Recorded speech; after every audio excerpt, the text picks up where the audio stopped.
Hello అందరికీ welcome back to Madhu creations. So ఇవాళ మన వీడియోకి వచ్చేసరికి సమ్మర్ స్పెషల్స్ అన్నమాట. సో సమ్మర్ అంటేనే మనకి గుర్తొచ్చేది మంచిగా కూల్గా ఉన్న డ్రింక్స్ అన్నమాట. సో అందులో ఇప్పుడు మనం చేయబోతున్నది grape juice. So grape juice అంటే మనం రెగ్యులర్గా చేసుకునేది కాదండి. సో ఇది కొంచెం స్పెషల్.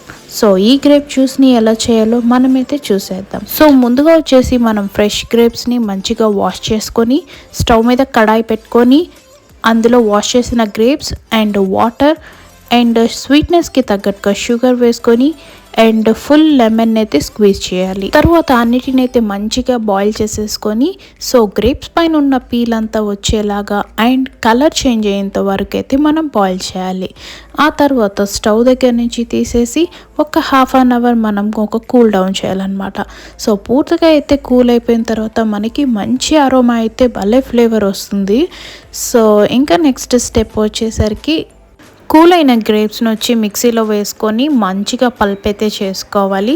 సో పల్ప్ అయిన తర్వాత స్ట్రైనర్లో వేసుకుంటే చూసారు కదా మన గ్రేప్స్ వచ్చి ఎంత మంచి కలర్లో కనిపిస్తుంది, జస్ట్ లైక్ ఏ ఫైన్ వైన్ అనమాట. సో చూసారు కదా మన గ్రేప్స్ అయితే ఇలా రెడీ అయిపోతుంది. ఇంకా అంతే మన సింపుల్ అయిన గ్రేప్ జ్యూస్ అయితే ఇలా రెడీ అయిపోయింది. సో ఇంకా ఫైనల్గా వచ్చి మనం సర్వ్ చేసుకోవడమే. సో కావలసినంత ఐస్ వేసుకొని మనం ప్రిపేర్ చేసుకున్న గ్రేప్ జ్యూస్ వేసుకొని సోడాతో సర్వ్ చేసుకుంటే సమ్మర్కి మంచి స్పెషల్ అవుతుంది అన్నమాట ఈ గ్రేప్ జ్యూస్ అనేది. సో చూసారు కదా ఈ సింపుల్ అయిన గ్రేప్ జ్యూస్ అయితే మీరు కూడా ట్రై చేసి నాకైతే కామెంట్ సెక్షన్లో టేస్ట్ అనేది ఎలా ఉందో నాకైతే కామెంట్ సెక్షన్లో కామెంట్ చేసేయండి.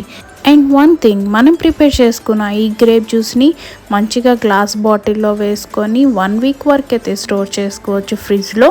సో రోజుకైతే మనకి టేస్ట్ అండ్ ఫ్లేవర్ అనేది మంచిగా అవుతుంది. సో మంచిగా చిల్ అవ్వచ్చు ఈ గ్రేప్స్ జ్యూస్తో అనేది. అండ్ ఫైనల్గా వచ్చేసి మన ఛానల్ని ఎవరైతే కొత్తగా చూస్తున్నారో please to subscribe to my page and support to my page for more videos. And thanks for watching my video. Bye bye.